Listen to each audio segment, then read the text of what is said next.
favorite magic item.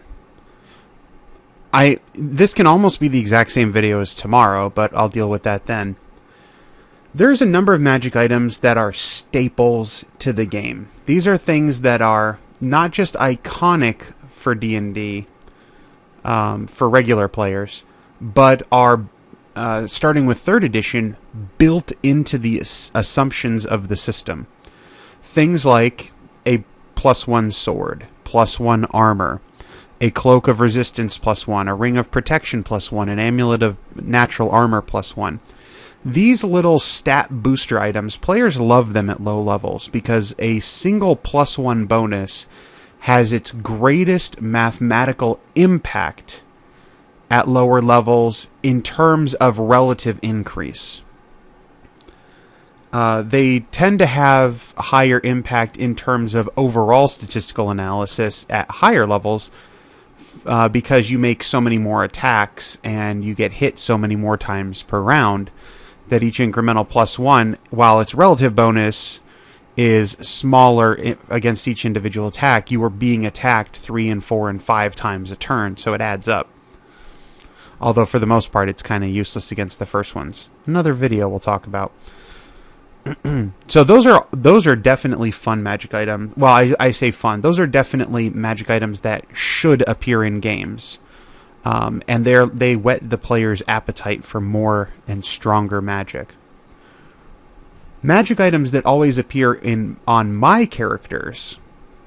I almost always spend 750 gold pieces on a Wand of Cure Light Wounds. Nothing is more helpful for a party than to make sure that at the end of the day, or in the middle of a fight, whenever it's necessary, you can hand out the healing. Now, a Wand of Cure Light Wounds is terrible to use in battle. It heals very small amounts. The only time it's worthwhile is when you're first level, because your Wand of Cure Light Wounds heals exactly the same amount as a cleric's Cure Light Wounds, 1d8 plus 1. But as soon as that cleric hits 2nd level, 1d8 plus 2 versus your wand's 1d8 plus 1. And it just gets worse from there. So it's something that you can use to kind of top off in between battles and save the cleric's healing abilities for in battle because it's much better burst healing. Over time, those those Wands of Cure Light Wounds, they are expensive at lower levels, but they kind of pay for themselves. And over time, that kind of healing becomes unnecessary. So there is a point where you stop buying the wands, and you don't buy better wands for the same purpose. The wands become irrelevant. They become obsolete. Pretty much no matter the level. I mean, you could buy a much higher powered wand, like a Cure Critical Wounds or Serious Wounds. I forget which is the higher one. But it's just way too much money. It's prohibitively expensive, even when you have the hundreds of thousands of gold pieces of higher levels. It's just not worth it. I also really love scrolls, potions, and wands, just because when I create characters that are able to use those items, be they spellcasters, or a rogue, or bard, or someone else that has a lot of use magic device ranks, I like to buy toolbox spells. I always call it my toolbox.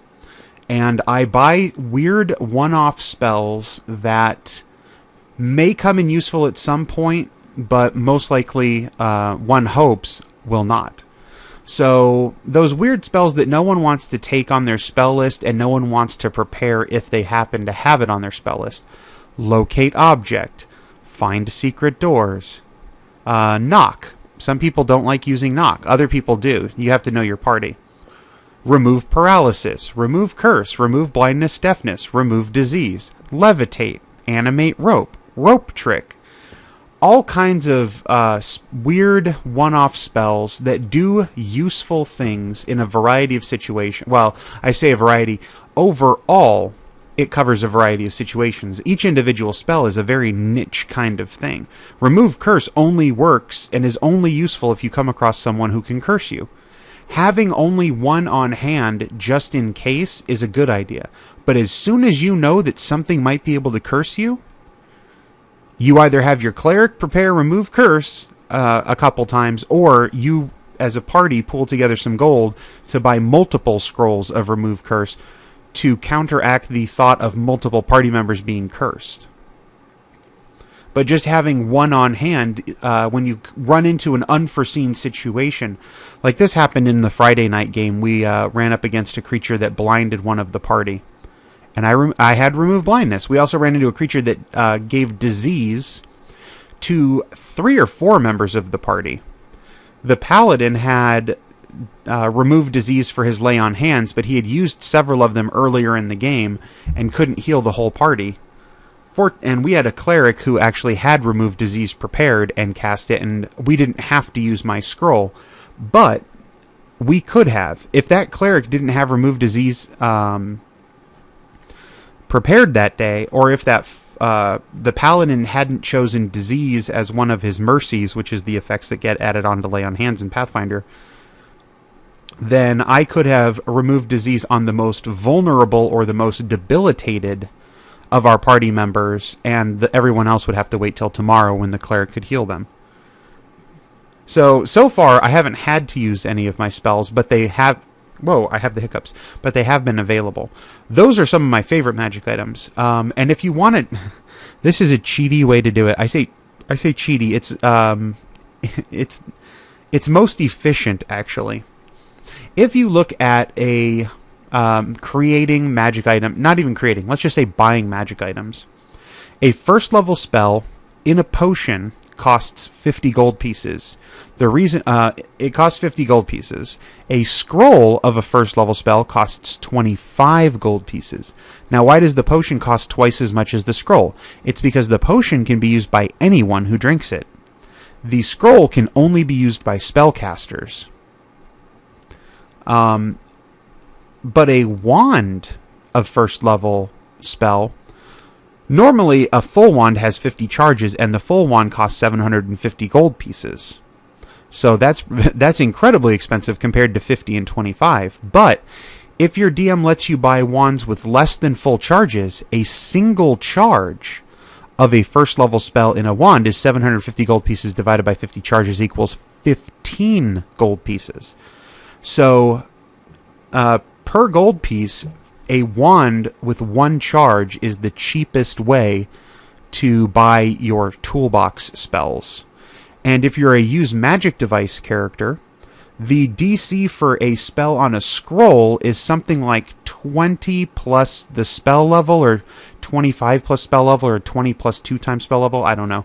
I think Pathfinder changed the DCs on these. But a wand, to use a wand, is only DC 20.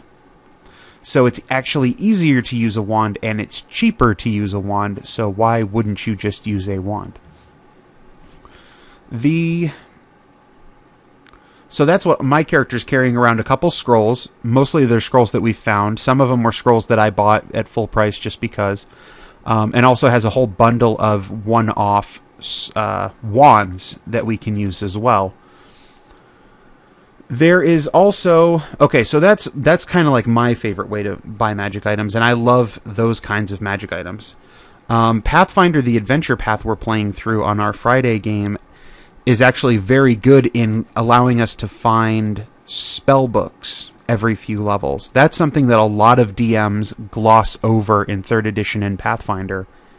And that's the fact that finding a spell book is very valuable treasure for wizards or other kinds of spellcasters that have spell books where they can scribe the prepared casters, arcane casters, I guess, because clerics are prepared casters, but they know all the spells on their spell list automatically.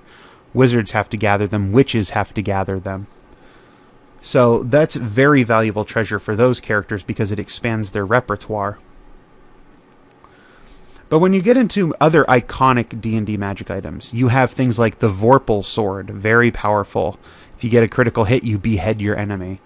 There's things like the axe, like a dwarven throwing axe that comes back to you after you throw it. There's things like the javelin of lightning. When you throw the javelin, it stops being a javelin and starts being a lightning bolt. Those are awesome. The dagger of venom, which holds poison inside of it. There's the short sword of subtlety. These are items that go back all the editions, back to the original D&D. Short Sword of Subtlety was a short sword that rogues used to do additional backstab damage. Well, back then it was thieves with their backstab damage. Now it's rogues with their sneak attack damage. You have magical armors. 3rd edition really expanded on the magical armor front when it comes to kind of baseline effects.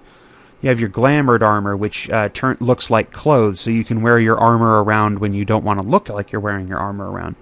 It had shadowed armor that let you sneak better. There's fortified armor, which was... I love the idea of fortified armor from a player perspective, from a DM perspective. Oh, but it protects you against critical hits and sneak attacks. Light has a 25% chance. Medium fortification is a 50%, and heavy fortification is a 75% chance. I think that's the progression. Pathfinder might have switched it up, but I don't think you can get 100% protected. There's dragon scale armor. There's mithril chain, which isn't magical, but was listed on the 3rd edition specific magic armor table because you could roll it as treasure. Celestial chain, which lets you fly around. Armor of the Rhino, which gave you bonus damage on a charge and a horn attack. Magic shields. There's the dancing shield or the flying shield. There's the dancing weapon. You have the Shield of Absorption, which absorbs spells. You have the Shield of Absorption that absorbs enemies. The idea of having a shield that was essentially a black hole into another dimension is a long-standing trope in D&D, probably from elsewhere. There's the Lion Shield that looks like a lion's face, and you can actually cause the lion to come alive, and the shield will bite at people. I love that. You have your standard staves. Now, staves are like wands, but they're higher powered and they have multiple spells in them. But you do have the wand of the Staff of the Magi, which has its retributive strike power. All the way back in 1st edition, if you broke a Staff of the Magi, which back then I believe was a minor artifact, it would essentially detonate and blow up in magic power around you. So it was like a last-ditch effort. You could snap your own staff in half and blow up everybody in a 30 or 60 foot radius or something. That's still in 3rd edition only as what's called a sacred cow. It's just a weird thing from an earlier edition that still happens now. There is the rods. Rods are fun. Probably one of my favorite rods is the immovable rod. It's also one of the least expensive rods. You have a rod. It's just a short length of metal, and there's a button on it. And when you click the button, the rod stops moving. Doesn't matter where it is. You can have it in air. If you click the button, the rod stays put. So you can actually, with 2 rods, 2 immovable rods, climb up a building. Well, actually, you could just climb up in the middle of nowhere. You put the one rod up, you push the button, you pull yourself up, you push the hold the other rod up, push the button, undo the first one, pull yourself up, and it's basically your own little ladder with 2 rods. It's expensive to do that for a ladder, but it works. I've seen a party use an immovable rod to stop a vehicle. I can't remember if it was a ship or a cart, but someone had the idea of sticking the rod right in the middle, where you couldn't see it, like on the outside. Like, imagine you have a car. Someone put the rod like under the wheel well and clicked the button. So now when the car tries to drive forward, that rod's immovable. Nothing can move it. So either it's going to stop the car from moving, which is what it would do if you put it right up against the wheel well. The car doesn't have any forward momentum to kind of push through. Or if a car was speeding down the street and you put the immovable rod there and click the button, the car would smash into it like it hit a pole. The only issue I have with the immovable rod is that with a strength check, you can move it. I don't like that. Why should I be able to move the immovable rod? But you can actually, like, if someone just put it in front of you and hit the button, you could grab it and with a lot of strength push the rod, a couple feet in one direction with a high enough strength check. That I don't like. I don't think you should be able to push it like that. That's a kind of almost immovable rod. I want immovable rod. That's another one I read. I remember someone using an immovable rod to hold a door shut. They closed the door, they put the rod up against the door and clicked the button, so now you can't open the door against the rod. And they also didn't put the rod right at the edge of the door like the door jamb, because that lets you get the most leverage with the door. They put it right in the middle of the door, so that you had the least leverage against the rod.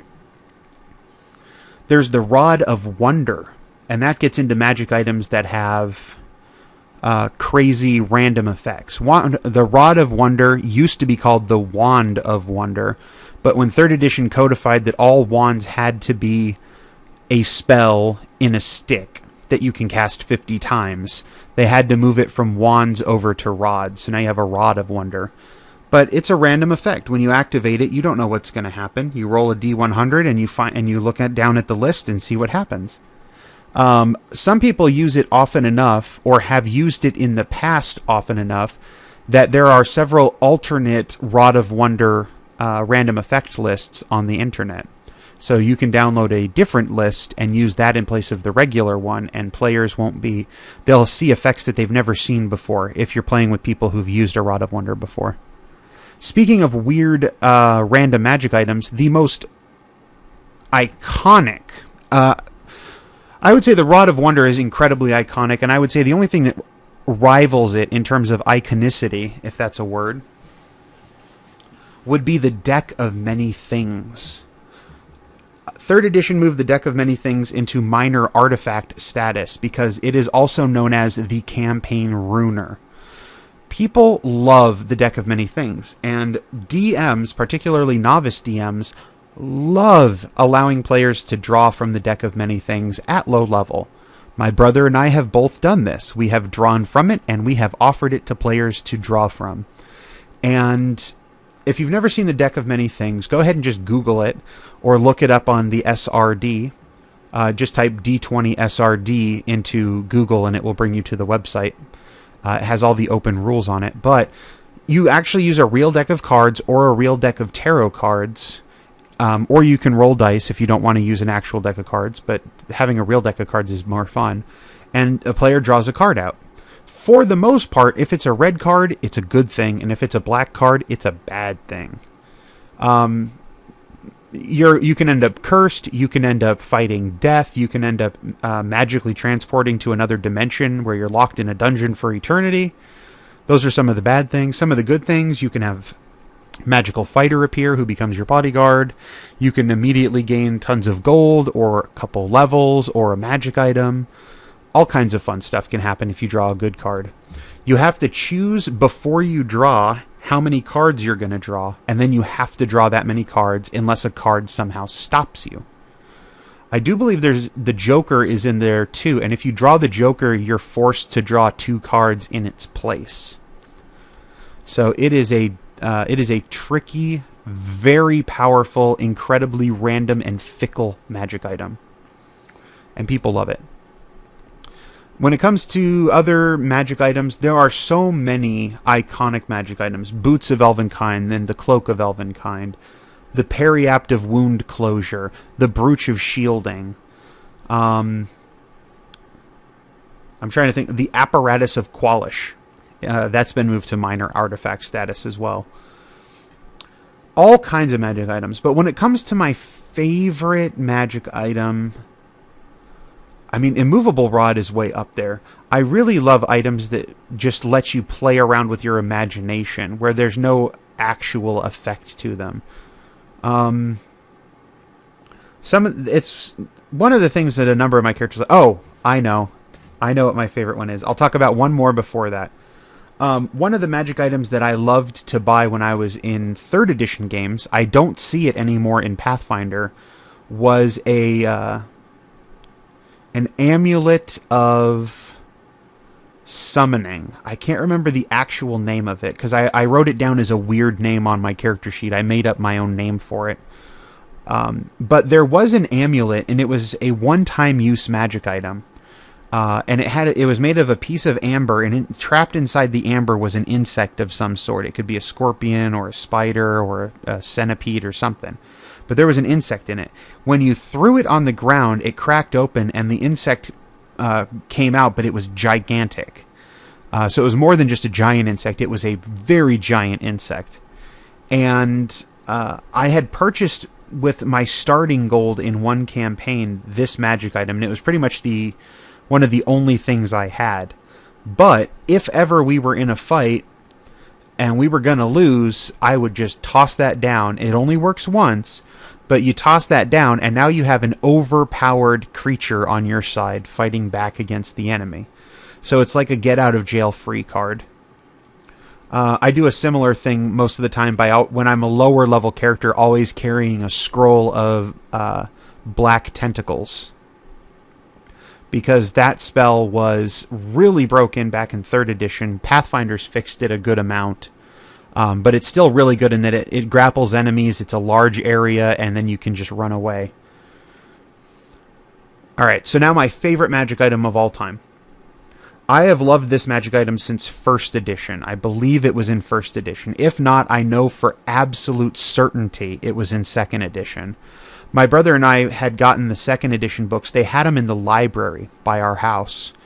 And we would go to the library, and they had, when we were little kids, they had free copying machine. So you could copy out so many pages. Well, actually, the first time we were there, you could just copy as much as you wanted. And then they instituted a policy of so many pages per day. And then it became you had to pay for copies. But when we were little, it was free. So we copied the entire magic item chapter out of the 2nd edition Dungeon Master's Guide. And my favorite item in that whole book was the Iron Bands of Bolaro. It was a little metal sphere about the size of a baseball or a softball. And when you threw it, it opened up into a giant set of metal iron bands. And when it hit someone, those bands would, well, when you threw it and it hit someone, it would open up into those iron bands and wrap around them and trap them inside. In 2nd edition, they were very difficult to escape from. You had to be seriously strong to get out of them. So if you hit someone with them, they were trapped. In 3rd edition, they really ruined them and made it pretty dang easy to pop out. But they were also a pretty cheap item. I mean, they were a couple thousand gold pieces, but it wasn't anything ridiculous. But when you end up with everything, with the stat inflation in that in 3rd edition over time, it wasn't going to keep something trapped for long. It became basically I have now captured the magic user item, rather than I have now subdued the troll. Which is okay. But oh my gosh, in real life, I wanted those iron bands so bad because they just sounded so badass. This little metal baseball that you threw and it would capture people, like throwing a bola at them. You know, you think you could... everybody when I was a kid loved bolas, and so you'd think about, launching them and capturing an animal or stopping some thief running away. So now you're just whipping out this baseball-looking thing, and when it hits them, it grabs them and wraps them up just like a bola would. It was pretty much the pinnacle of magic items in my mind. There are so many other magic items that I love, but I think that if I had to pick nostalgically, Iron Bands of Bolaro is my favorite. Did I do a video on Garrett? If I haven't done a video on Garrett, one day I will. And he has probably like a dozen or 20 different magic swords, none of which are standard D&D magic swords for the most part. I don't think very many of... Maybe a couple of them are, but I've solicited over the years unique sword effects, because he collects unique magic swords. And so maybe I'll go over those one day. But until next time... Oh man, this is 23 minutes long. I can't see it because it was behind my microphone. Tomorrow will be shorter since I talked a good deal about today. Alright, bye-bye.